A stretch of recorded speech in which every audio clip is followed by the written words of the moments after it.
Hello மக்களே, welcome to Rathibalu vlogs. I am your Hasni. Tindivanam to Kanyakumari போகலாமா?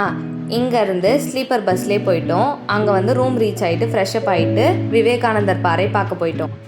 திருவள்ளுவர் ஸ்டாச்சுவும் விவேகானந்தர் பாறையும் பார்க்கணுன்னா இங்கேருந்து ஷிப்பில் ட்ராவல் பண்ணணும்னு சொல்லியிருந்தாங்க. இங்கேருந்து ஷிப் ஏறி விவேகானந்தர் பாறை பார்க்க போயிட்டோம். விவேகானந்தர் பாறை உள்ள போனோடனே ஒரு மாதிரி மைண்ட் ஃப்ரெஷ்ஷாக பீஸ்ஃபுல்லாக ஸ்ட்ரெஸ் ஃப்ரீயாக இருந்துச்சு.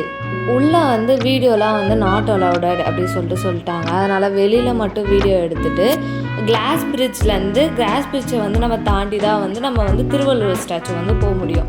ஸோ கிளாஸ் பிரிட்ஜ் இப்போ தான் கன்ஸ்ட்ரக்ட் பண்ணியிருந்தாங்க. ஒர்க் அங்கே போயிட்டு இருந்தது. பட் நம்ம போகிற டிஸ்டன்ஸ்க்கு ஒரு 1 கிலோமீட்டர் கிட்ட மட்டும் நம்மளுக்கு கிளாஸ் பிரிட்ஜ் ஓப்பன் இருந்தது. செம வியூவாக இருந்துச்சு அங்கே பார்க்க. திருவள்ளுவர் ஸ்டாச்சு பார்த்துட்டு மேலே போயிட்டு வியூ பாயிண்ட் பார்க்கலாம் அப்படி போய் பார்த்துட்டு போட்டில் திருப்பி நாங்கள் கிளம்பிட்டோம். கிளம்பி போட்டு ஓவர்லோட் ஆகிடுச்சு. அதனால் பாதி பேரை கீழே இறக்கி விட்டுட்டு நான் கார்னர் சீட்டு பிடிச்சிக்கிட்டேன், இந்த தாட்டியாச்சும் உட்காரணுன்னு. அப்புறம் வெளியில் வந்தோடனே இளநீர்லாம் விற்றுட்டு இருந்தாங்க. இந்த மாதிரி தான் இருந்துச்சு நைட் வியூ.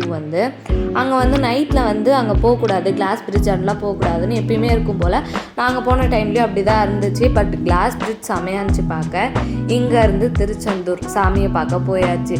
ஒரு தரிசனத்தை அங்கேயும் போட்டுட்டு நாங்கள் போன நாளான்னைக்கு தான் காவடி பால் குடம் எல்லாமே எடுத்திருந்தாங்க. உள்ளே போயிட்டு சாமி தரிசனம் பார்த்துட்டு வெளியில் கடலில் கால் நனைச்சிட்டு ஜாலியாக விளையாட்டுருந்தோம். அப்புறம் அங்கே ரூமில் ரெஃப்ரெஷ் ஆகிட்டு சாப்பிட வந்துட்டோம். கோயிலுக்கு போயிட்டு நாங்கள் நான்வெஜ் சாப்பிட்டோம். ஏன்னா கோயில் போகிறப்ப தான் சாப்பிடக்கூடாது அப்படி சொல்லியிருந்தாங்க. கோயிலுக்கு போயிட்டு நல்லா சாப்பிட்டுட்டு அங்கே ஒரு ஆட்டோவில் அந்த மிரர் மாதிரி வச்சுருந்தது. அதை அழகாக பார்த்துட்டு திருப்பியும் ரூமுக்கு போயிட்டு திருப்பியும் குளித்து திருப்பி கோயிலுக்கு வந்தோம்.